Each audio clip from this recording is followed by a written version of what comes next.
শুরুতেই শিরোনাম, ট্রাম্পের বাণিজ্য নীতি নিয়ে উদ্বেগে জাপানি কোম্পানিগুলো। মার্কিন প্রেসিডেন্ট ডোনাল্ড ট্রাম্পের দ্বিতীয় মেয়াদের বাণিজ্য নীতি বিশ্ব অর্থনীতিতে বড় প্রভাব ফেলছে।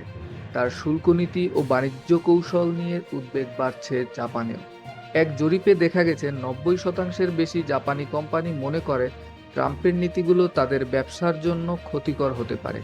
বিশেষ করে উচ্চ শুল্ক, চীনের সঙ্গে চলমান বাণিজ্য সংঘাত এবং মার্কিন বাজারে অনিশ্চয়তা এসব কোম্পানির জন্য বড় চ্যালেঞ্জ হয়ে দাঁড়িয়েছে। জরিপ অনুযায়ী 86% কোম্পানি ট্রাম্পের বাণিজ্য নীতিকে নেতিবাচক বলে মনে করে, আর 72% অতিরিক্ত শুল্কে বড় হুমকি হিসেবে দেখছে। তবে কিছু প্রতিষ্ঠান তার কর কমানোর নীতিকে ইতিবাচক বলে উল্লেখ করেছে।